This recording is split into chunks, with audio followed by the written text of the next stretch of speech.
Trash belongs with trash, my father announced into the microphone, dangling the old yellowed passbook my grandfather had just secretly handed me.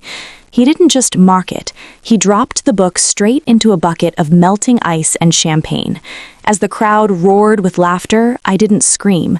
I plunged my hand into the freezing water, ruined my wedding dress to save those wet pages, and walked out without looking back. Before I tell you the secret hiding inside those soaked, ruined pages and how I used it to burn my father's fake empire to the ground, tell me in the comments, what's the cruelest thing a family member has ever done to you at a celebration? I'm reading every single story. 3 days later, I walked into First Union National Bank in downtown Milwaukee. The lobby was all marble floors and hushed voices, a sharp contrast to the chaos I'd left behind in Lake Geneva. I held the passbook inside a plastic Ziploc bag. The pages were crinkled and stained with champagne residue, looking exactly like the trash my father said it was. My name is Claire Bennett, and at 29, I've spent my entire life making myself invisible. As a trauma nurse, I'm good at it. I know how to disappear while surgeons shout and patients bleed. I know how to hold secrets. But standing there in my thrift store coat, waiting for the young teller to stop typing, I felt exposed. I need to check the balance on this, I said, sliding the bag across the polished counter. It was a gift. The teller, a girl barely 20, picked it up with 2 fingers, her nose wrinkling.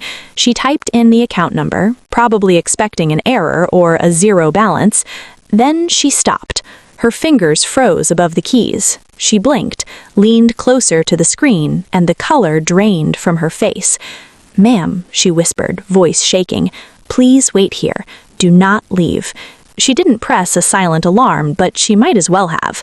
Within seconds, the branch manager and a man in a tailored navy suit, the regional director, were walking fast toward me. They didn't look at my coat, they looked at me, like I was royalty in exile. "Miss Bennett," the director said, guiding me toward a heavy steel door in the back.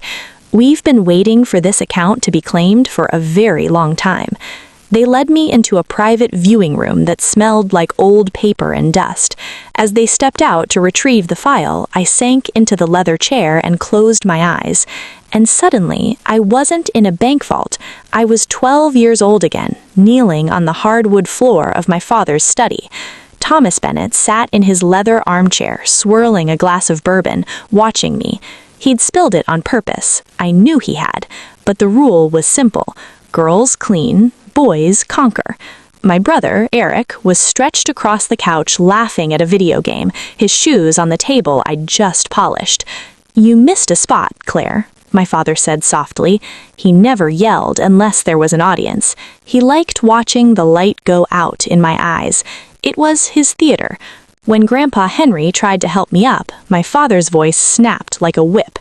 "Touch that rag, old man, and I'll put you in a nursing facility so fast you won't even have time to pack your meds."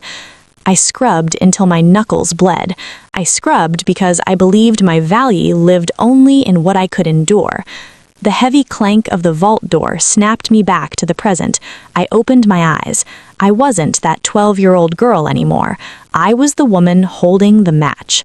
The director placed a thick folder on the table. "Your grandfather didn't just open a savings account, Miss Bennett. In 1984, he established a Totten Trust. He was an early investor in Apple and Microsoft. Every dividend was reinvested and untouched for 40 years. He turned the document toward me. The current value of the trust, legally payable to you upon his death, is $12,400,000. The number sat there, black and absolute, $12,400,000. I thought about the champagne bucket. I thought about my father laughing into the microphone, calling this fortune trash. He'd held $12 million in his hand and thrown it away because he was too arrogant to look inside the cover. "Is anyone else listed on the account?" I asked, my voice calm, clinical. "No," the director said, "just you. It's entirely yours." I touched the dried, warped passbook. It wasn't just money, it was a weapon, and for the first time in my life, I knew exactly where to aim it. My husband, Noah, didn't look up when I walked into our apartment. He was hunched over his laptop at the kitchen counter, surrounded by stacks of printed spreadsheets. The air felt charged, like something was about to break. Noah isn't just a data analyst, he's a forensic accountant. He finds the cracks no one else sees. "It's not an empire, Claire," he said, finally turning the screen toward me. His voice was flat. "It's a Ponzi scheme built on bridge loans and ego." I stared at the monitor. I expected millions. I expected proof of everything my father bragged about at charity dinners and country club galas. Instead, I saw red. "He's insolvent," Noah continued, pointing. "The house in Lake Geneva? Foreclosure proceedings started 3 weeks ago. The family trust he claims to manage? It's empty. He's cycling the same $50,000 through 6 shell accounts to fake liquidity. And here's the worst part. He's under audit. The IRS sent a notice of deficiency last month. The man who'd tossed my grandfather's legacy into a bucket of champagne wasn't a titan. He was a drowning man clawing at air. He didn't want money. He needed it to stay out of federal prison. My phone rang. It was him. I put it on speaker. Noah stopped typing. "Claire?" My father's voice filled the room. No apology, no hesitation, just the confidence of a man who still believed he owned the world. "I've been thinking about that little cabin your grandfather left you, the one up north. What about it?" I asked. My hand rested on the table to study the tremor, but my voice was ice. "I'm going to do you a favor. I spoke to my real estate attorney. We can liquidate it quickly. I'll handle the sale, get you fair market value, and roll the proceeds into the family business so you actually see a return. You're a nurse, sweetheart. You don't know the first thing about property taxes or maintenance. I'm trying to save you from a headache." He wanted the cabin. It was the only tangible thing Henry left me, besides the passbook. Worth maybe $300,000, peanuts to a billionaire, but oxygen to a desperate fraudster. "I'm not selling, Dad," I said. The line went silent. Then the mask slipped. "You listen to me," he snarled, his voice dropping an octave. "That old man was mentally incompetent when he signed that deed. I have witnesses ready to testify that you manipulated a senile geriatric into transferring family assets. If you don't sign the paperwork by Friday, I will sue you for elder abuse. I will drag you through probate until you're bankrupt. Do you understand me? You're out of your depth, Claire." He wasn't protecting me, he was hunting for liquidity, any asset he could seize, sell, and pour into his black hole of debt. "I understand perfectly," I said. "Good, I'll have the papers sent over." The line clicked dead.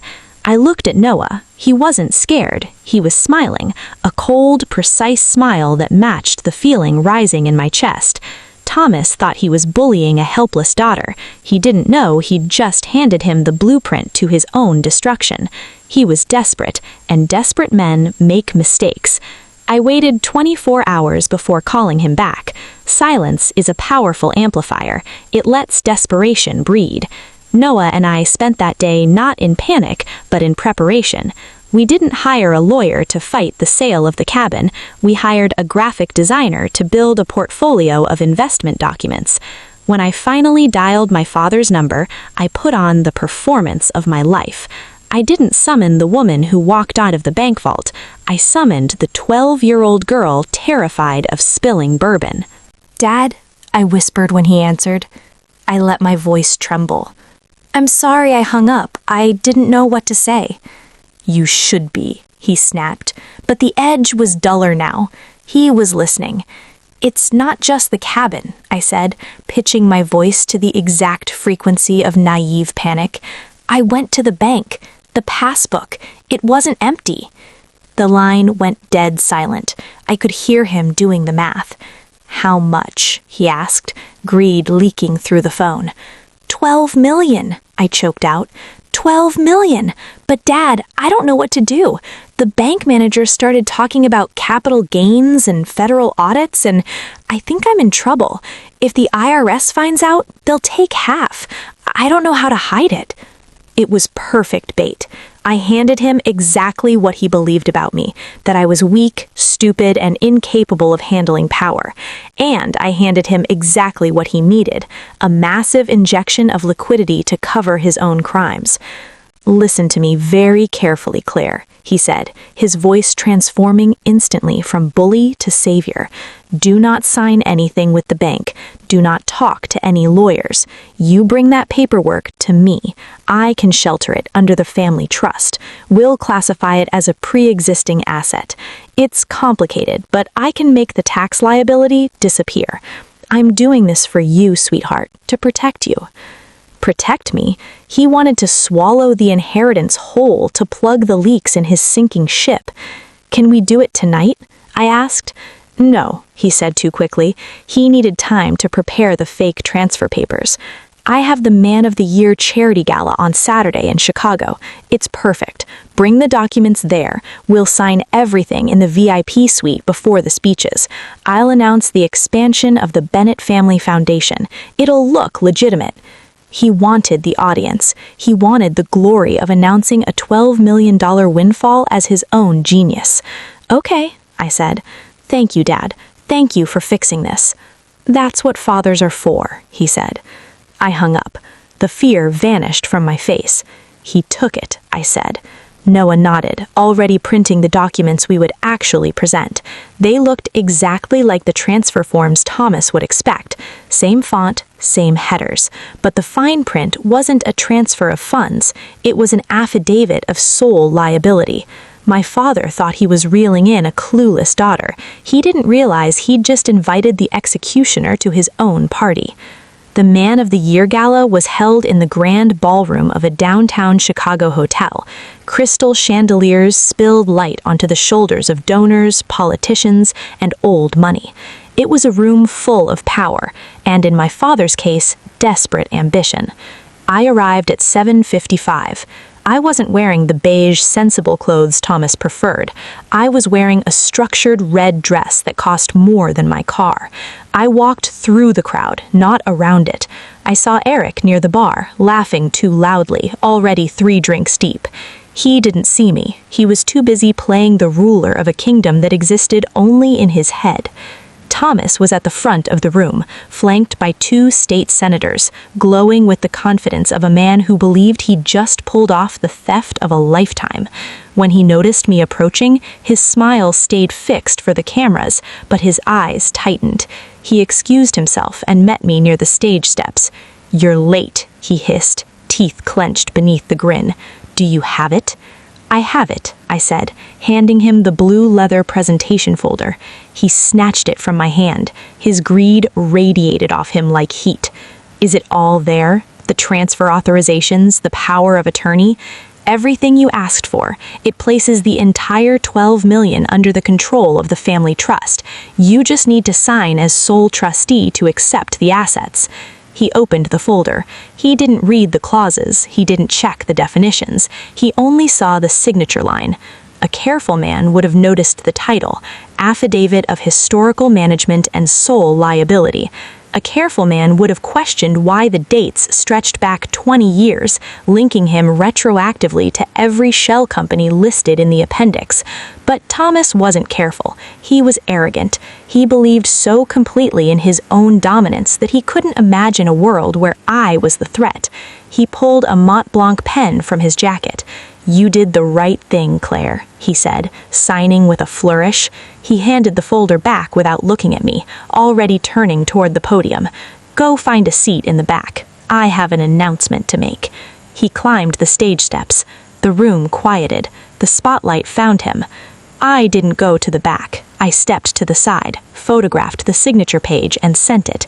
3 miles away, Noah received it, attached it to the whistleblower complaint we'd finalized days earlier, and uploaded it to the Department of Justice secure portal.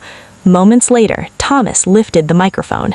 "Ladies and gentlemen," he announced proudly, "tonight we unveil a historic expansion of the Bennett Family Foundation, a $12 million investment in the future of this city."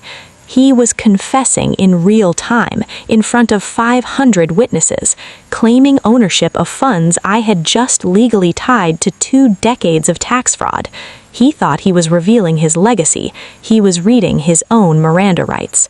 My phone buzzed. IRS confirmation received. Case accepted. Thomas was still smiling when the 60-foot LED screen behind him flickered. The foundation logo vanished, replaced by a Department of Justice seal stamped in red. Federal asset seizure in progress. Case 8824. Applause collapsed into silence. Thomas turned, confused before afraid, his mind rejecting a reality that didn't match the script he'd written for his life. That was his fatal flaw, not ignorance, but entitlement. He never believed someone he dismissed as insignificant could build a trap big enough to hold him. The ballroom doors burst open. 6 IRS criminal investigation agents moved down the aisle. Thomas Bennett, step away from the podium. He clutched the microphone. Do you know who I am? We do. You're the sole trustee who signed an affidavit accepting responsibility for 20 years of offshore unaccounted accounts. Thomas spun toward me. She tricked me, my daughter. Save it for the grand jury. The handcuffs clicked shut. Cameras flashed as he was led away, stripped of spectacle, reduced to a man in a rented tuxedo. I thought it was over. It wasn't. The VIP suite door slammed, the lock clicked. Eric stood there, red-faced, shaking, drenched in sweat. You ruined everything, he hissed. It was already ruined. The money never existed. He grabbed a serrated steak knife. This wasn't strategy anymore. It was instinct, the moment the illusion of family shattered and desperation showed its teeth. Noah stepped in front of me. Open the door, Eric. Eric lunged. Noah caught his wrist, twisted, and the arm snapped. The knife skidded across the marble floor. When agents forced the door open, my brother was sobbing, not from pain, but from irrelevance. That was 3 weeks ago. This morning, Lake Geneva smells like pine and fresh coffee. I'm sitting on the porch of my cabin. Mine. I fixed the roof, cleared the ivy, turned it into a home. Thomas was denied bail, his assets frozen, his empire liquidated. Eric took a plea, no inheritance waiting for him, only work. I burned the affidavit on the porch. I don't need it anymore. The IRS and DOJ already have what matters. That paper was just the fear I used to carry. Noah sits beside me. The trust transfer is complete. It's all yours, he says. What do you want to do with it? I look at the water. $12 million. Nothing, I say. Let it grow. I'm still a nurse, still Claire. The money isn't power, it's protection. Family isn't blood, it stands with you when the vault opens. If this story stayed with you longer than the video itself, don't walk away. Subscribe. This channel is for people who actually feel what they hear. And if this reminded you of someone you love, share it with them.